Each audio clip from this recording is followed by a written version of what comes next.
Hola, mi nombre es Yamila Igiliov y soy diseñadora de indumentaria y bordadora autodidacta. Me apasiona explorar con materiales y superficies para crear retratos donde la mirada es el foco principal. Actualmente diseño para una empresa textil y mi obra ha sido parte de ferias, exposiciones y galerías. Tengo una fuerte influencia en la moda y eso se nota en los dibujos que hago, pero también en las superficies que elijo como lienzo.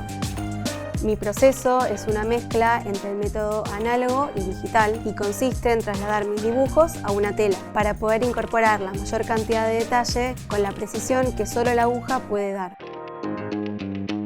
En este curso de doméstica aprenderás a bordar un retrato experimental combinando diferentes técnicas y materiales. Como proyecto final crearás un retrato fusionando técnicas de ilustración, estampa y bordado. Comenzaré mostrándote las herramientas para que puedas ilustrar un retrato realista basándote en una fotografía. Armaremos el mood board de inspiración y comenzarás a dibujar con lápiz, agregando detalles para resaltar la mirada.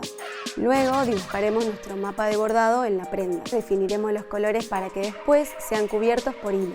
Transferirás el retrato a la tela mediante estampado con papel de transfer. Luego empezaremos a bordar. Te enseñaré puntos de relleno como nudo francés, punto cadeneta, punto satín, punto semilla y puntadas de bordado de línea como punto astilla sobrehilada, punto tallo, punto atrás partido y una puntada con volumen.